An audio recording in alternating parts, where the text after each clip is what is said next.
once you actually start dialing in your gut health, you have less bloating, less skin issues, and it'll help your hormones regulate. We want to deny the red flags. We feel it right away, girls and guys. Oh, yeah. But we just deny it. Every single person was like, well, how are you single? Why are you single? Like, how come you don't have a husband? How come you've never been married? And it made me feel terrible. Who you are today, who you were 5 years ago, who you will be 10 years later. We shift. We're evolving, forever evolving. I'm not going to accept this. I'm not going to talk to myself this way because I deserve more. I deserve healthy, happy, confident love.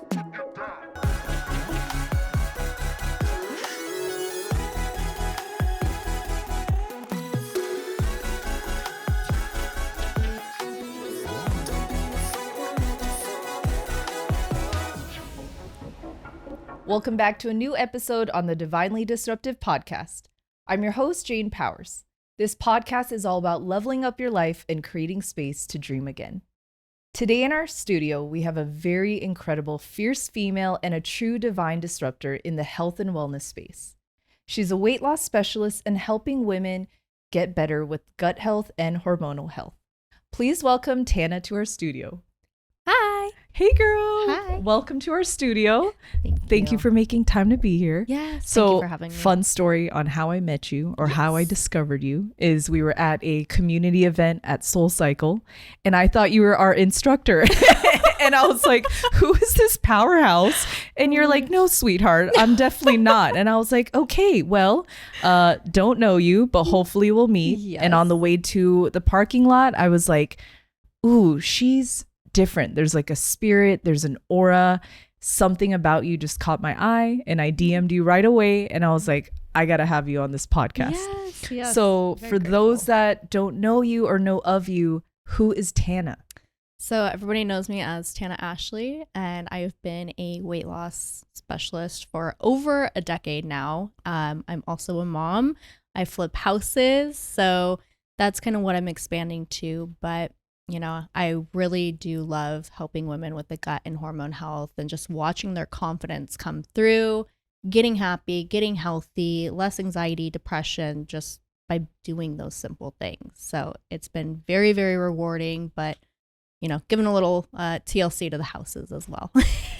No, and the timing of this conversation is actually kind of selfish because I don't want to tell you exactly how old I am, but I am in my middle 30s. And gut health, hormonal health, it never really was a priority for me, but now it's become one, right? Yes. And so I'm wondering, where did you get the inspiration to get into it and how does it impact people's lives? So once I got pregnant, I had all the internet trolls that were just like, you're going to lose your body, blah, blah, blah. And I was like, oh my gosh, like I really need to focus in on hormones. So I learned everything I possibly could. And, you know, it really opened up to gut health as well. So once you actually start dialing in your gut health, you have less bloating, less skin issues, and it'll help your hormones regulate. So once that happens, you have less anxiety, less depression. You can lose fat faster and tone up faster with less effort. I like that. Yeah. Because people listening and watching, you know, this podcast, it's obviously around personal growth, personal development, and people don't understand the importance of inner beauty and inner health. And I know off the record, I was just messaging you and I'm like, you're not just beautiful on the outside, but there's something inward about you that just catches my eye. And so talk to me too about, you know, the journey of going inward and what it took for you to start making changes in your life. So, I mean, I've had a lot of ups and downs. And I think really the main thing was back when I was like 18, I had a very life-changing experience. So I was arrested and, you know, I had to pretty much start my entire life over. So feeling very defeated, very depressed. I had no idea what to do. And I had to really just ask God, like, what am I here for? So see, sharing that right now, like that's a very vulnerable moment because people on the outside looking in, they would never imagine that. I mean, even when I first saw you, I'm like, okay, she probably has it all, or she probably had a silver spoon fed to her. Yeah. Like, did you feel judged when you shared that with people, and how did it affect just your confidence and your identity? Because I mean, I can't imagine, but I can only imagine it would be difficult. Yes. So when I was going through it, it was very challenging. I felt terrible. I felt terrible with how I made my family look. And then I couldn't get hired anywhere because now I had a felony on my record.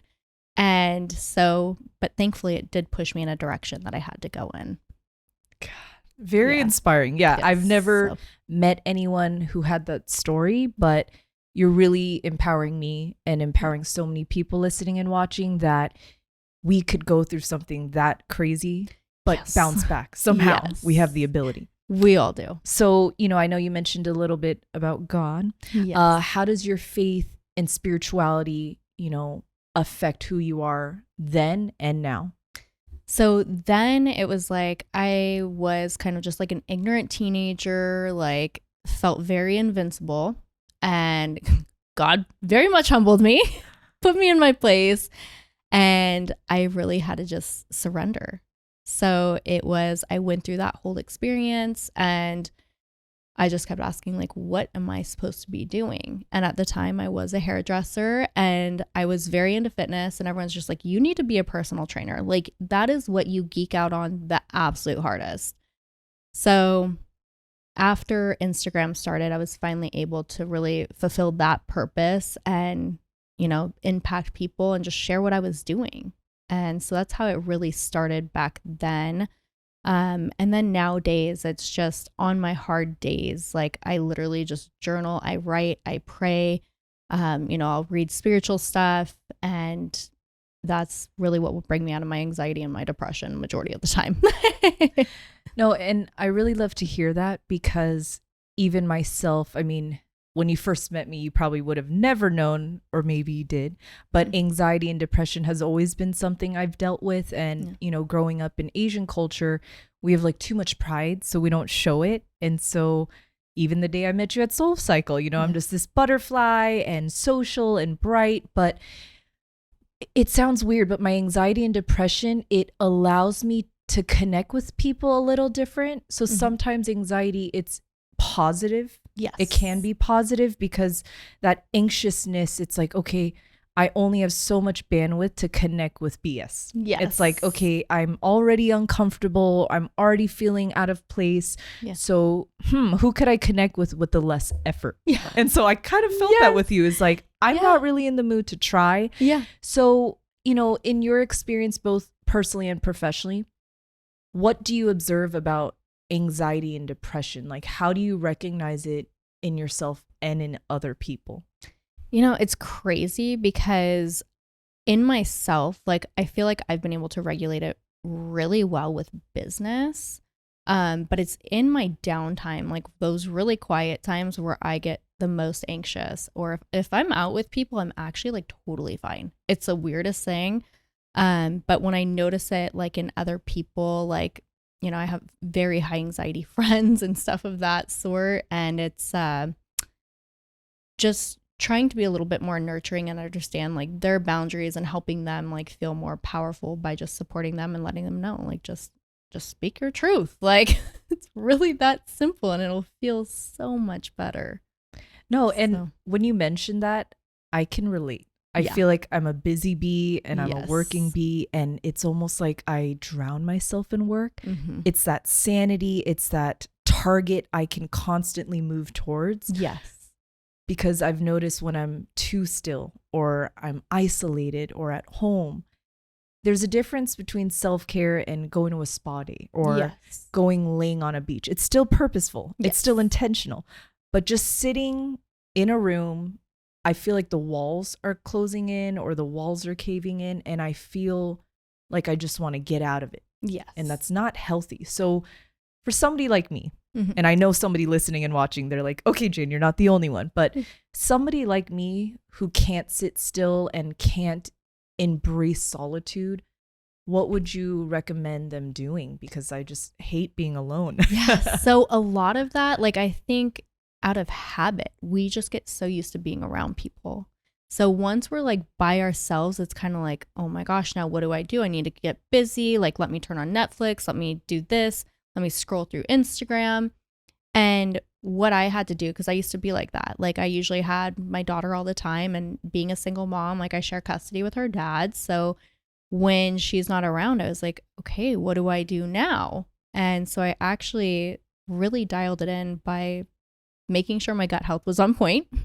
Because once your gut health and your hormones are in balance, it actually helps with anxiety. And it has been proven in research nowadays to be more impactful than actual meds, which is mind-boggling to me, because I used to be medicated for it. And so once I was off of that, making sure that I embraced being alone, and I would really focus on breathing if I started feeling anxious, and then just start journaling. And it was the craziest thing, because it would just completely go away, and I'd be like, all right, now I'm fine. And once I was able to control and regulate those emotions, then I would kind of reward myself, like, all right, we didn't have to take a Xanax. Like, yay. Now I can watch Netflix. So that was my easy way of just embracing the isolation. No, and this might sound like an ignorant question, but what is the quickest way to help with your gut and hormonal health? I mean, it's like for dummies. I'm over here kind of clueless. No, I mean, well, so many people are. I was. And so it's a great question. My biggest thing is start intermittent fasting. That's like the easiest way to really get into it. And then start cutting out the processed foods. Processed foods are literally the worst thing that just throw off your gut and your hormone health. So those are my two big ones. I'm like, how did you know I eat some BS? I'm like, I do like some Oreos once in a while. I do too. Like, we all do it, and you can still do it just as long as it's not an everyday habit. Well, this might be a little TMI, but I've been working from home a little bit, and I've noticed all the things you're mentioning. I've been more conscious about breathing when I feel tight or overwhelmed, like I'm getting a heart attack. I put my hand on my chest and I literally feel my breath, like inhale, exhale. Yeah. That really helps. I've been drinking more water than ever. Yes. And that's not usually the case. And nobody wants to talk about bowel movements, but it's been way better than ever. And I'm like, wow, I didn't know I could use the restroom more than once a day. Yes. And that's healthy. But all jokes aside, I feel like the natural way of life, or at least the people now who are workaholics, they're not drinking enough water. They're not even using the restroom when they should. No. And they're not even conscious about breathing. No. So I share that to say, I feel like more people just need to be more aware. Yes. And conscious. Yes. Of even breathing. Yeah. Well, I work with like a lot of attorneys, nurses, stuff of that sort. And it's like, they're just go, go, go, go, go. And so it's like, you got to take a step back, be more mindful, and just make that conscious effort that, I've been sitting at my desk for an hour. Let me go walk around the building for 10 minutes. Now, do you ever do a survey when you have new clients? And do you ever ask in a questionnaire, how often are your bowel movements? Because I feel like that is a very appropriate question. I do. And that's actually on my consultation. I'm like, so let's talk about your gut health. So that's one of the very first questions that I'm asking. Okay, good. Yeah, yes. Because I didn't, again, recognize that it was such a necessary part of just overall health. I know people have shame. People are embarrassed. Like even me right now, you're a professional. And I'm over here like, do you talk about bowel movements? Everybody does it. But we have to normalize that. Right? I totally agree with that, because that's like, you start talking about, poops and periods, and all of a sudden people are like, and it's like, no, it's okay. It's a part of life. Like, that is literally how we're detoxing. So it's a good thing. And I'm glad there's people like yourself in the world and on social media. It's very inspiring and empowering. Thank you. Because people, maybe they grew up in a household where sharing any kind of emotions is not normalized. Yeah. Like, I'm an adult, but I get anxious going to the feminine products aisle and figuring out, what things I need to make sure everything's good. So, another topic I feel like people are, often shamed for is talking about mental health and the lack of mental health. So to switch gears a little bit, tell me how, gut health, hormonal health, weight loss, body image, how that can also impact your mental health or the lack of mental health. So when it comes down to like the root of your gut health, like majority of people are stressed out and constantly eating, over caffeinated, and all that does is cause havoc on your hormones. Then, it usually stores as fat, and then, people start getting this image of like, okay, I look like crap now, I'm not feeling good, and it turns into this whole vicious cycle. And when that happens and you're overdoing it with processed foods, like I've done this with crumble cookies. Like I will get stressed out. I was, in the hospital, like I have really bad asthma, so I was hospitalized for that, got a little too skinny. I was like, well, now it's bulking time. Let me eat some crumble cookie. And it was terrible. Like I literally gained like 10 pounds and insane anxiety, this whole like body image thing. And I just got stuck in that cycle. And I've been on the cycle before. So luckily I knew how to actually get off. And I'm glad you opened up about that as well, because even when I first laid eyes on you, I'm like, you are so just fit and put together. But we were chatting about how it takes a lot of work. And everyone wants to do a shortcut. And I feel like there really is no shortcut when it comes to mental health, physical health, even spiritual health. I agree. And I remember when I complimented you, you're like, girl, look at you. And I'm like, what about me?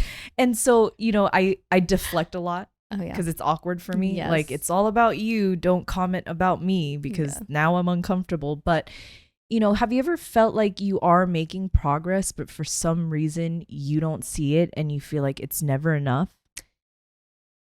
I used to. When I was more involved in toxic relationships, I really struggled with that. And I was very bad at taking compliments. And so now it's like, you know what? I am able and I am worthy of receiving that. And I'm also going to give you one because you're gorgeous. So I really had to work on that. And I think a huge part of why a lot of people are like that is because of the people they're around. As kids, it's like you're pretty much taught like to not really, what's the right word for it? Like people will teach kids to really just be quiet, not really be themselves. It's like almost like suffocating them, I guess is the right word for it. And so as adults, we get that insecurity. So when people will compliment us, it's like we shy down immediately when it's like, why not just receive the love and give it back? Like it's that simple. And you touched a few things there. I feel like we're all blind to toxic relationships when we're in them. And so the divine timing of this conversation is incredible because I could just sense people listening and watching and tuning in. They're pivoting out of toxic relationships, but even for myself, it's not always going to feel good right away, and it's not always going to feel rewarding in the moment. So what are some, life lessons or gems you could drop about how to manage toxic relationships and also cut them out? So I used to just love toxic relationships, and it is an addiction because it does give us that validation that we want, that addiction or those feelings from childhood. And so, I've realized that I have an abandonment issue. So I was attracting very avoidant men. And then, after I'm like kind of the last one I was in, I was like, this guy is so avoidant. And then I started realizing I'm like, I'm avoidant as well. Like, of course he's going to be avoidant. So it was so hard to let go of him for whatever reason. And it killed me so much. But I had to sit there and I'm just like, what are the pros and cons of this? And I literally wrote those out. And after that, I sat there and I go, is that really what I want for the next 100 years? Like however long I live. And I was like, that's not what I want. And I finally wrote out exactly what I wanted. And I made peace with that and understanding this person was such a beautiful lesson in my life. And I'm so grateful for him because it really helped me see my self-worth. And I saw that a lot of his insecurities were bleeding into me. That was affecting my business, how I show up for my clients, how I show up for my daughter. And then I think the most powerful thing I did was actually write myself a love letter and like let myself know that I am worthy and I do deserve a good love. And, you know, now I've attracted someone who is healthier. And it's like, if he like last night, he said he was going to do something and he didn't. And so I just straight up called him out on it and I didn't do it. And like, I did it in a very playful way. And he's like, oh, are you being feisty? And I was like, no, like I'm telling you, because I don't want this to get toxic. I want us to have healthy, open communication so we can be direct and understand what our boundaries are, what our needs are, and start this in a very healthy manner.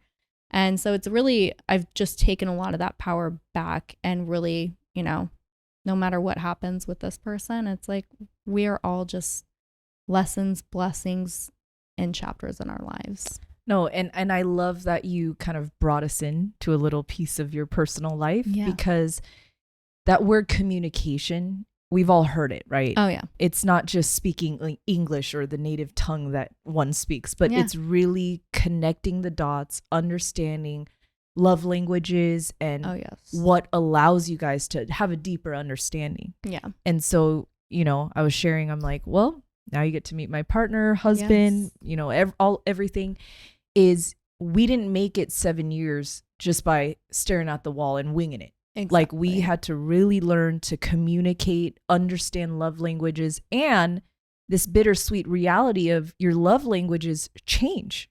Even the way you're communicated, who you are today, who you were 5 years ago, who you will be 10 years later. We shift, we're evolving, forever 100%. Evolving. So to be able to evolve with others respectfully, I feel like that is the only way to keep those healthy relationships in your life. And if they can't evolve or pivot the way you are, or at least understand who you're becoming, then it can be toxic. 100%. Yeah. And that's, you know, I think that's a huge thing is if you can't communicate with somebody, like that's a huge red flag. So, and it's good that you understand that whole growth aspect. Cause I always listen to like relationship experts now. And I'm like, that is one thing that they say is if you can grow with somebody and you guys have the same values and morals, your relationship will most likely survive. So it's incredible. And the irony too is, you know, when we talk about relationships, people often go to romantic or sexual or, you know, husband and wife, boyfriend and girlfriend. And recently I discovered that it actually impacts even your friendships 100%. with girl, guy, everything in between. I feel like I didn't realize that. I just assumed, okay, when we talk about relationships, when we talk about communication, it only deals with your romantic partner. But no, absolutely not. No. Even your girlfriends, even your guy friends. And I'm new to this, but you're allowed to stand your ground. You're allowed to set boundaries. You're allowed to say, hey, I appreciate you and what we had, but where I'm going, I don't feel connected to you the same way. Yeah. And so I've noticed girlfriend breakups are actually, if not the same, more difficult than your mate, because I actually told my husband, I'm like, why is it so painful for me to say goodbye to female friends? Yeah. Because we had these moments, these bonds, and you feel like it was a forever, but then you realize, oh, I've changed. Yep. And it's never taboo to be like, hey, you know, it's not you, it's me. But really, I feel like it is me. Yeah. I'm evolving and I'm, you know, just not who I used to be. So tell me about, you know, your friendship circles and how you evolve too. So, yeah, I mean, I have like my solid friends and, you know, I have one friend in my entire life that I've known since 6th grade. Outside of that, I've outgrown almost every relationship and friendship. And it's weird because I've never really had like a true falling out. And there has been people where I've been best friends with them. We've had a slight falling out. We'll reconnect later. And we're just not as close. So it's like I'm understanding that there's different friendships, you know, like I have my best friend that I can call over anything and everything. You know, I have my mom friends that I can call, or, you know, I have my friends that, hey, like we're going out, like come meet us. So just understanding, you know, people's place, I think helps with making peace and understanding that, you know, it's okay to outgrow people and, you know, making sure that they understand it too. No, and I love your courage. I know we kind of mentioned abandonment issues. Yes. And, you know, as we heal and get therapy, Yeah. I actually didn't realize what a common issue that is, or a common trauma a lot of people have 100%. had, especially women who are resilient like ourselves. You would never assume like that we had abandonment issues and felt isolated or an outcast. Like from the outside, we are lovable, but we also look lovable as if we just get along with everyone, and you know that's not the truth. No. So I've noticed there is this weird, odd pattern of people who had abandonment issues and this theory called people pleaser. Okay. Do you like how I just landed the plane? Right? That thing.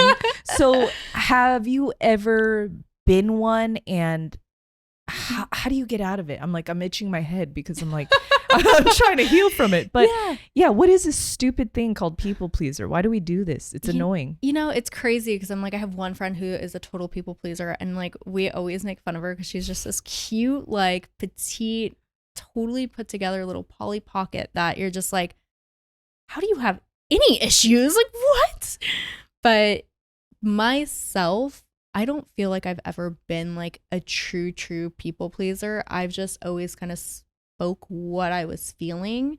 But in relationships, I would show up a lot as a people pleaser where it's just, okay, like my man's going to be home. Dinner has to be ready. I have to do this. I have to do that. I have to look this certain way. You know, and that was even one thing where the current guy that I'm seeing, he got me out of my comfort zone where it was like, I didn't have my hair extensions in. I had just had plastic surgery on my face. So like I still have stitches in my eye, but I'm like, I had gotten a cheek lift. So it was like, I looked all sorts of crazy, and he's like, you're coming out. And I was like, all right, let me put on my gym clothes and I'll meet you there. Like, so it was something where, and it was just like a friend thing. Like he started off like true friend. And so I didn't think anything of it, but I was like, you know what? I'm actually happy that I'm going out like this for once, because I used to always think that I had to be completely polished. I had to have my hair extensions in. They have to be curled. I have to have lashes on, that whole thing. And I had so many more compliments that night than ever before. And I'm like, what? Like, how much do I pay for these hair extensions? Are you guys like my normal hair better?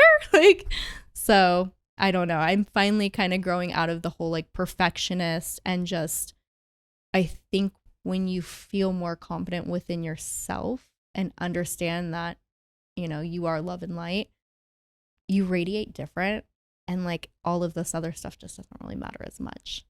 No, and that's such a beautiful story, because living in Vegas, let's just be real, there's so much, there's like a different level of standard and expectation for women, right? Again, no offense to the men, there's a lot of good looking men, but there is this spoken and unspoken expectation, right? Like going to dinner, going to the pool.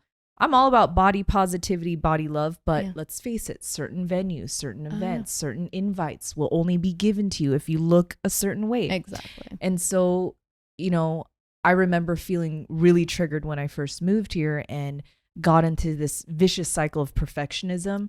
Like you would never see me without heels and a tight dress, hair done, makeup, all of it. And I actually broke my leg last year. So I feel like God did something funny, and he's like, I'm going to make you slow down. And I'm going to make you uncomfortable. And so, fun fact, I never wore sneakers out. You will never see me. But now I feel more comfortable wearing sneakers. Good. And so, small little story, but I feel like most people don't care the way you think you care. And that's where the insecurity is. It's all lies in your head. 100%. Even when you went out, you know, still healing from your recovery, no extensions. And people are like, I like you. And they were tapping into your spirit. So tell me about that too. Just like navigating in Vegas. I know you mentioned you've been here for a minute. So how do you navigate socially and also just Vegas? Because it's not like any other city in the US. I know. It's I mean, I was here since I was 6, and my dad does a lot of the construction for the casinos and stuff like that. So his business has really kept us here. And I was such a terrible human when I was a child. So being in high school, I got my whole party phase out of the way, and it was just, you know, I did everything and everything before 21, and then once I was able to actually go to the clubs, I didn't want to go. And so it was crazy. I really got that out of my system at a young age. Grateful. I'm very grateful for it. Now I'm extremely picky about when I go out, because after I had been arrested, I became a felon. I had to build my business because I couldn't get hired anywhere. So I had to be an entrepreneur. And once that reality set in, where it's like, you rely on you, like that's it. I was so focused on understanding like what I had to do to make sure my business was very successful. And I really only hung out with gym people for a while. Now it's like, we'll go to dinner with friends. I have like my very tight girls, but I very much read people by energy, and it's just, you either click or you don't. And I've met a lot of moms through my daughter's school, and so that one is huge for me, because it's like, you show up at school and it's like, I wear my gym outfit to school. So it's like, it's a private school. So I stick out like a sore thumb. Like that. People are like, okay, you must be into fitness. I'm like, yes. And so it's a great conversation starter. But, a lot of moms like either hate you for it or love you for it. And so I've gotten some really terrible looks. But then I've also found my mom gang, where it's like, some of us go for walks for like every week. We do our mom walk, or we'll go to the gym. We go grab mom's dinners. So that, I really do believe it's an energy thing. And I think if somebody's bringing anxiety or any kind of like negative feeling towards you when you are in their presence, I think that is the number one sign to be like, let me go ahead and just try to like back off and like distance myself from this person to see how I feel. And that's how I've navigated through it. And I feel like I have really great friends. Like I know exactly who I can rely on. No, and you hit a bunch of things right there. Is we talked about toxic relationships and how sometimes they're fun, right? That means we still have a lot of healing to do. And also I've noticed there's moments where you cut off all the toxic friends, and for a moment in time you feel bored. And I know it's just the shifting process. It is. And I've caught myself feeling anxious because I've cut everyone off. Yes. And so moving forward to now, I feel like it's given me more space and freedom to actually feel and observe people before I dive in. So when you talked about energy and the aura, I mean, this is a compliment, but like I felt that from you right away. I felt nurtured. I felt at peace. Even if it was 5 seconds, it was enough for me to be like, okay, I definitely want to have a conversation with you. I definitely want to know, what you're building, what you're about. And so as we sit here today, this is a true example of listen to your intuition. Yes. And if you feel these subconscious anxious feeling, honor that, because so often people pleasers and abandonment issue people, it's like we want to deny the red flags. We feel it right away, girls and guys. Oh yeah. But we just deny it. And this year I made a promise to myself, I'm done doing that. Yeah. Because all it did was self-sabotage. 100%. And then you get so deep into a friendship or relationship and you're like, but I knew it from the beginning. 100%. So now I'm like, okay, I got to just trim the fat and stay in alignment. So for you, I'm curious, as we become our higher self or the best version of ourselves, we automatically want to assume like, okay, when we make it, wherever that might be, people should be happy for us. People should be happy for us. We should have a lot of friends. Tell me what that journey to success is like, because I can't imagine like at the level that you're at, whether it's, being so open on social media or going 110% in what you are doing. Yeah. Like, what is that life like? Because I'm sure you're going to get good and bad. Like you said, whether it's your mommy friends, people at school, people at the grocery store. Yeah. How do you deal with that? So, I mean, my biggest accomplishments, like when I look at success, I was very materialistic. I grew up with a very nice life, and that's what I wanted to mimic for myself. So, I moved into the Ridges, like one of the most prestige neighborhoods in Las Vegas. I had my all black Range Rover, and I was more depressed than ever because every single person was like, well, how are you single? Why are you single? Like, how come you don't have a husband? How come you've never been married? And it made me feel terrible. And it was like all those questions. And then they're like, I don't get it. You have an online business. Like, how did you do this? And it started making me question myself so much. Then I started questioning, I'm like, can I even get results for people? And it was this huge mind, like, just boggle, I guess. And then it was like, people at school, like, well, you're always wearing your little outfit. And I'm like, that's what I'm comfortable in. And that's what I go work out in. Then I go home. I work from home. So like nobody sees me. So it was crazy because like I'll get some people that either love it or other people hate it. And it's of course like if I'm at the grocery store, every guy loves it. They're like, you are the most beautiful woman I've ever seen. And I'm like, my hair is like up like this. Sunglasses are lopsided. I'm like, thank you. So it's funny because it's like, no matter what level you're at, and like me being open on social media after I got plastic surgery, like I've had a lip lift, so surgical lip lift, I've had a cheek lift, I've had my breast redone, and I was very open about it on social media because I don't want people to sit there and be like, this girl, like as she gets older, she's starting to look better and she's very open about her Botox and fillers, but what else is she doing? Like, it can't be all intermittent fasting and bone broth. So I chose to be very open about it. And there are some people that are like, it is so sad that you feel the need to do that to yourself. And I was like, I am so happy because you know how much money this saves me? I don't have to do filler anymore. I don't have to do Botox anymore. I'm like, this is what I wanted.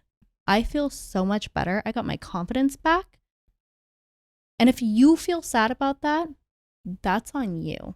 So I get it from all different angles. I have some people that, they're super supportive, even in my friend group. And then I have other friends that are like, you just do too much to yourself. And I'm like, I'm extra.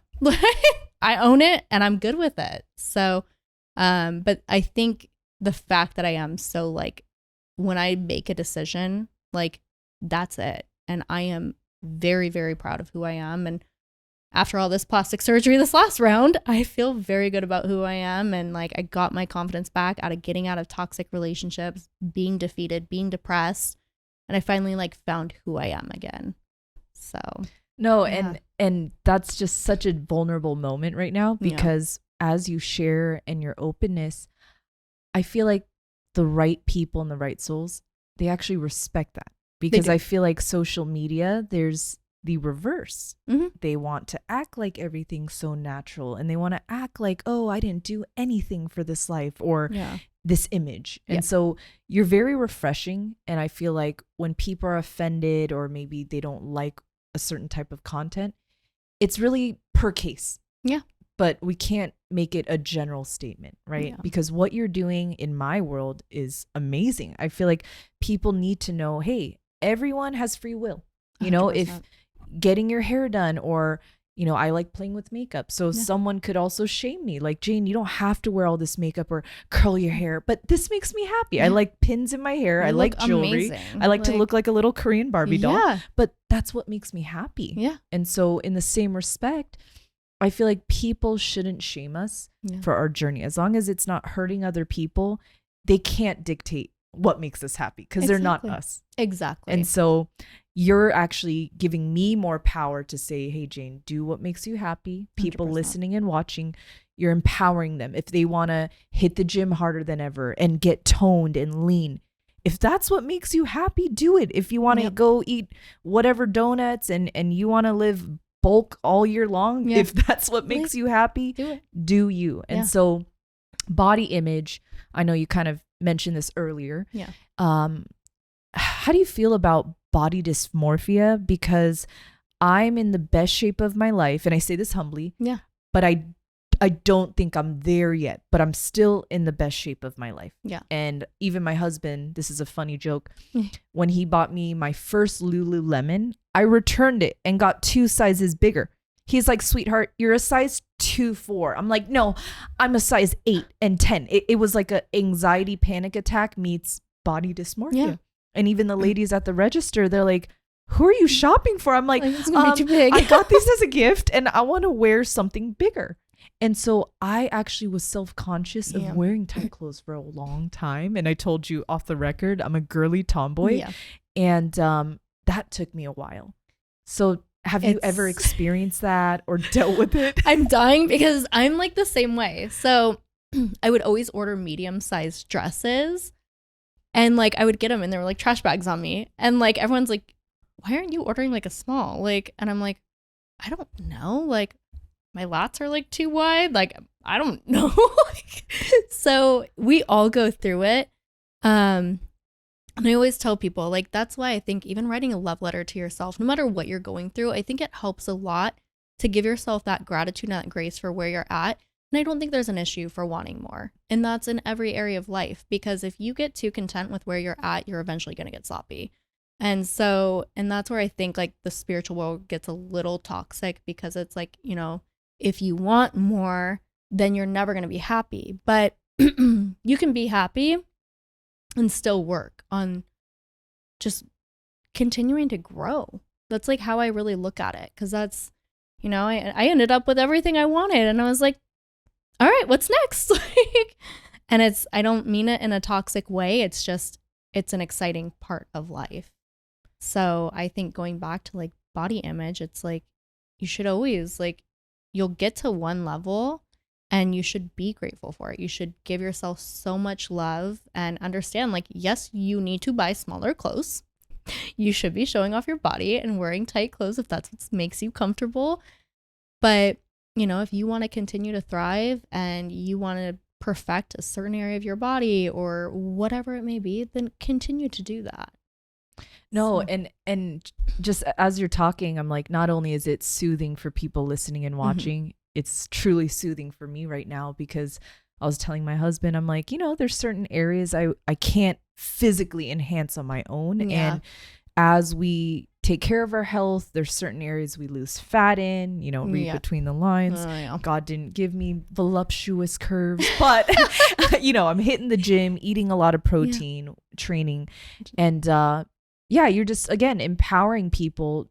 Do the best that you can, but if there needs to be moments of getting a professional, just like mental health and just like therapy, it's like, do we want to pay the extra money? But sometimes we do need to go to a professional to do the things that we physically can't. Yeah. Right. So on your journey of success as well, have you found mentors or people that you admire that help you elevate to where you're at? Or would you say that you just had the grit to do it on your own? Because I know a lot of people are listening, like, how do I start my own business? Or, hey, I was in jail, or I wasted 30 years with a relationship that I shouldn't have been in. I don't know how to start over. Like, how do you do that? So when I first started, so it was when Instagram first started. And so it was like, everything's brand new. I had sponsors that were just telling me like, hey, you need to start online training. And so that's like, I had my iPhone. I was making workout and meal plans on the notes in my phone and having people PayPal me money. So I had to build, I mean, that was 4 months, or it was like a couple clients here and there. It eventually grew to like, I think I did like 80 grand my first year. So then I invested that into like a website and actually like did it in a professional manner. And so I was able to double my business, and like I kept growing from there, and I would hit a plateau. Like I hit multiple six figures and just plateaued. And I'm like, this is so irritating. So then I started hearing about business coaches. So I started diving into hiring actual like business coaches to take me to the next level, keep me fresh on things. You know, and then I did hypnotherapy to make sure that, you know, I didn't have internal blocks where I was self-sabotaging, because there is a worth thing. And it was like, I grew up in a very traditional home. So it's like my dad was the one that made the money, and like my mom helped him with the business, but she was there to focus on us kids. And so in my head, it's harder for women to make money. And so I had to really work through that and understand that I'm worthy of making money, because I'm out here, I'm serving people, I'm impacting them and making sure that they're happier, healthier, and more confident. So I'm huge on investing wherever you feel that you are stuck. It is the best money you will ever spend. No, and you're such a great example of women in power and women with platform, because that's been like a deep prayer on my heart to God is, God, I just want to see more good people in power. And, you know, I'm far from perfect, but I'm doing the work to be a good light, like you said, to be filled with love and light wherever I go. and my husband, the closest person to me, he sees my dark days, he sees my spiral. But back to what you said, that worthiness, I feel like, is such a big part of everyone's individual success. 100%. Is to believe you are worthy of success, including finances.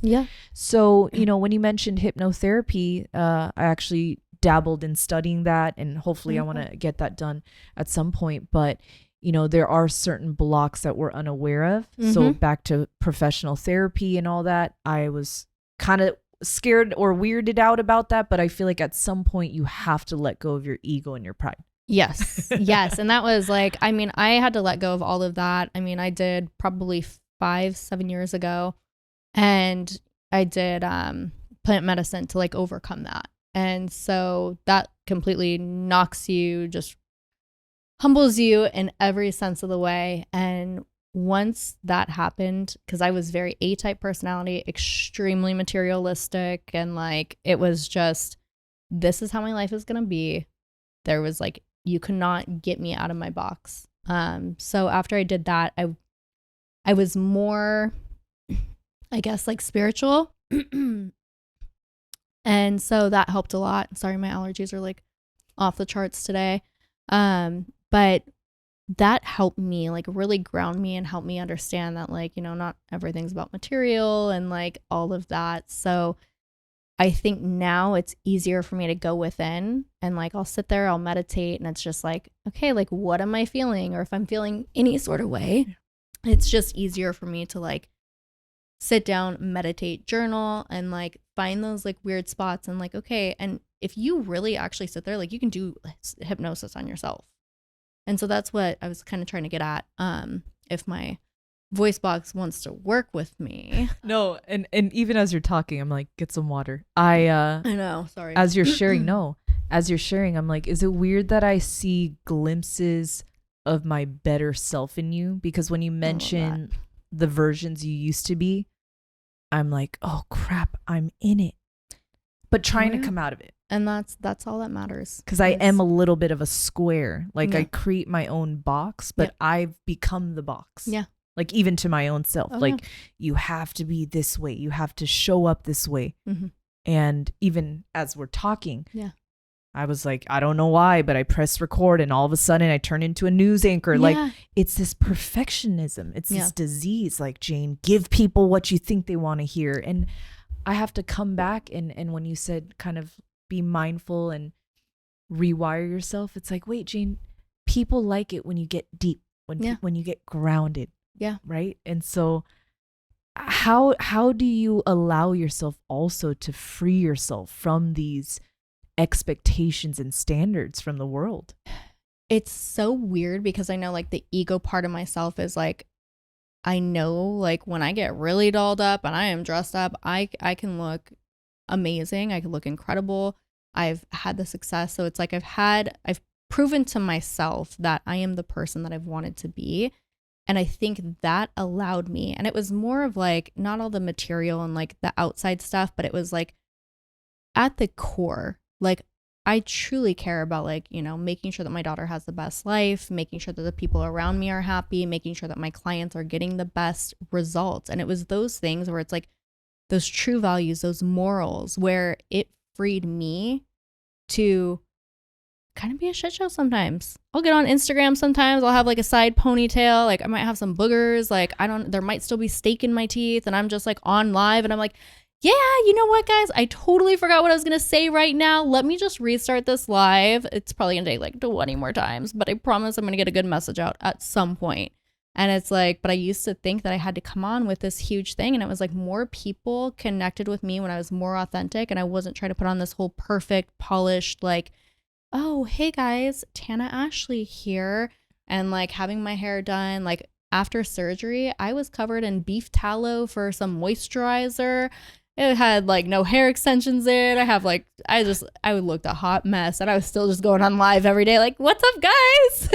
And those were my most viewed lives out of all of them, and more engagement. I mean, like, I think it was like 200,000 views with like 800 comments. Like, and I was like, it was just because I just showed up as myself. And I think the more that you understand that you are who you say you are. It gives you that confidence to just be who you are. No, and I love that. I'm like, you're preaching. That's why I'm like, amen, sister. Because it's so true. Like, even though on the outside I look glam, but I used to actually style my hair every day and actually do my hair. And now I just put foam rollers, like the cheap Conair, foam things, stick it in my hair. And my husband's like, why do you always look like Yoda? I'm like, I don't know. Or Princess Leia. Yeah, it's just like the weird buns here and there. But back to just dying to perfectionism. Like, I literally got ready maybe 5 minutes before you actually showed up. But even that, it's like, okay, Jane, God forbid a guest is going to judge you because everything's not on point. Then you're missing the point and they're missing the point. And so you're tapping on so many deep layered truths. Is people sometimes create their own false reality and their own false expectations. But most times, I mean, you said it your best, your most viral content is actually the ones where you're like, hey, I probably smell, I look like a mess, but I showed up for you guys. So hopefully you can relate to that. And if not, oh well. True. Exactly. Man. So some social media tips here. I'm just curious. I mean, you kind of already started this conversation, but for people maybe starting a business, or they want to finally have courage to show up, because that's actually more scary than playing this whole perfect, vibe. How would you suggest them to even start? Because it can be a very overwhelming task. So it is. And that's what I would really recommend doing as far as showing up is, what do you want your message to be? Like, why are you wanting to be on camera? Is it for you or is it for your audience? And a lot of times people focus so much on like, they want to be that influencer. They want to be that person. And it's like, that's what creates that anxiety and that whole holdback. So once you step outside yourself and getting out of that like ego, and you start thinking about serving your audience, that's where all that power comes in. And that's why I stopped caring about, you know what? I don't have to have a full face of makeup. Like, I'll be getting ready. I'm like brushing my teeth that night. I'm like, what's up, guys? Like, did you guys get your protein in today? And it's like, probably shouldn't be doing that hand gesture on camera. So you're brushing your teeth. Yeah, I'm like, sorry guys, I was brushing my teeth here.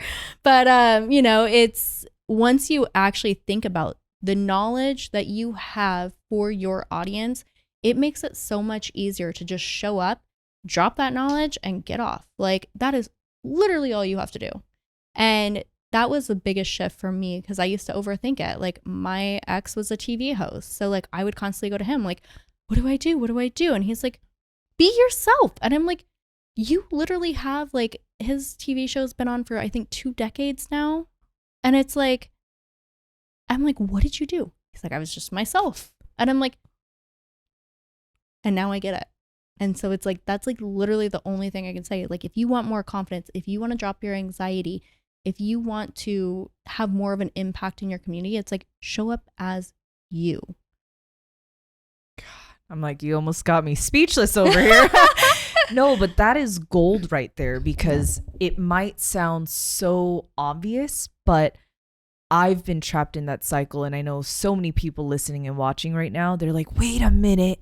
So it's not about me and being perfect and being that quote unquote influencer. Yeah. I mean, you can call me out all day long. And I feel like the idea is whatever we're creating, if it is truly serving others, that's how we'll have longevity. Yes. Wow. Okay. Yeah. And I do feel that, because this podcast initially, this is my ego speaking, I wanted it to be the Jane Show, but then I had to ask myself and literally ask God, what is the deeper why? Yep.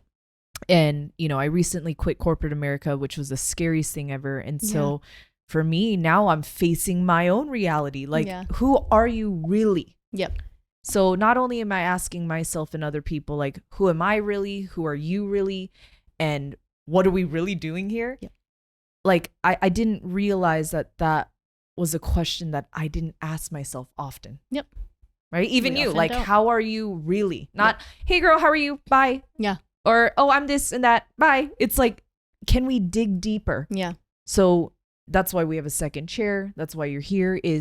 I pray every day, like, God, for me to get outside my ego and pride, I must learn from other people. I must observe and actually hear somebody else besides my own voice, because we can also have a toxic relationship with our own self. Oh God, yeah. Right? Yes. And so for those, on this journey, whether it's mental health, physical health, whether it's creating a business, for those that maybe have like negative self-talk, negative voices, how can you advise them to get out of it and to stop listening to it?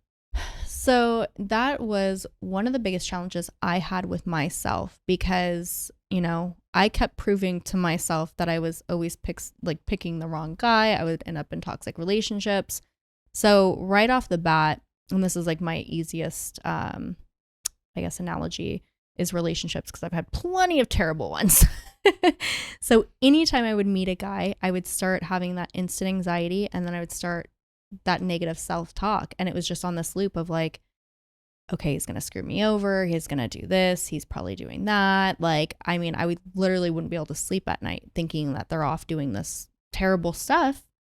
And they weren't, but eventually it did lead to that because I kept doing it. And so once I started realizing that, I put an end to it. And even when those thoughts creep in, I mean, it gets scary because it's like you don't know what somebody else is doing. And so your mind will start to take over. And I just stop. I start breathing. And it's, you know what? I'm not going to accept this. I'm not going to talk to myself this way because I deserve more. I deserve healthy, happy, confident love. And like, that is what I affirm to myself. And so I'll just breathe and pause. And, that's the easiest thing for me to talk about because I've just always been like very anxious around relationships. So that's my number one thing. But, anything else, it's kind of like I'll joke with myself and like say like, I'm very open about like, the hair and all that. So I'm like, oh, like, my weave is looking a little crazy today or something. And then I'm like, you know what? Don't even say that about yourself because there's no reason to. You don't need to put yourself down.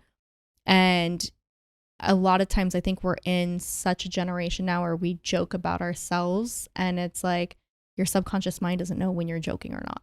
And so you really do have to be careful of what you say. And so as soon as you think of anything negative, no matter what it is, it's breathe, affirm something positive. And, sometimes like if it's in the middle of the day and I have like a negative thought and I get anxious, breathe, affirm, and go move my body to just calm, because that is the number one thing. When cortisol gets up, some people will either turn to food or, alcohol, pills, whatever. And the number one thing to do when your cortisol raises, whether you are sitting at a desk, sitting on the couch, in bed, no matter what, get up and at least walk for 5 minutes to bring that cortisol back down. That needs to be a book right there. I'm like, okay, ways to be better and healthier. Okay, so with all the things that you're doing, what is next for you? What can we stay tuned for? Because your content's hilarious, both educational, inspiring. Thank you. I did scroll a little bit before you got here. Thank you. But yeah, what can we support you in, and how do we show love for you? Thank you.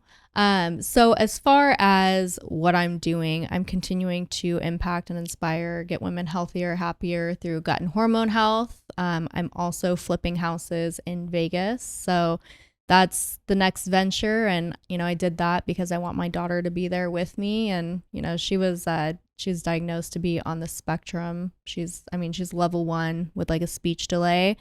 So she's very high functioning, but I used to be able to put her in a lot of my Instagram videos. And now that she's like a sassy 4-year-old, it doesn't happen much. So I'm like, all right, like we're going to go flip houses. Like, anything that we touch, I want it to be better. That's always my thing. And so that's why I got into the flipping houses. And I don't think I'll ever let fitness go. It's the one thing, like it is the way that I've identified myself since I was 13. So 2 years, or 20 years, 2 years, 15. I'm like, you still like barely over 21. So what are you talking about? It's a cheek lift. Okay. But yeah, so that's what I'm going to be doing next. And, just inspiring and impacting as much as possible. I love that. Now, so thank you. All right. This is My final suggestion or things I want to share to you is, what are your 3 life lessons you would tell your younger self? My 3 life lessons: set boundaries, walk away when they're not respected, and don't be scared to be who you are. So, yeah. No, and all the work you've done, it really shows. Like, obviously, I've had the privilege to know you and share space with you, but I can firmly tell, people listening and watching right now, you are so grounded. So despite what people may think or may have heard, I can see it, but I can feel it. And it's truly an honor to have somebody like you, on the podcast. I can't wait to do another interview with you in the near future. Yes. But just wanted to say thank you for your love and light and what you're doing in this city. And you truly are a divine disruptor. So you guys, this was such a cool conversation. Yes. I mean, I forgot we were recording. I was like, anyways, I'll see you soon. But yeah, honestly, please support our girl Tana and, her journey. She opened up about so many aspects of life, but I think, she hit it on the head right there. It's like, just show up. Like, whether you literally went to jail or you literally, had things removed from your life, like, you have to keep going, and don't forget that you deserve the best, that you are worthy. So she's a great example. Follow her on all socials. And again, thank you so much for your time. Until the next episode, protect your peace and keep shining your light, you guys.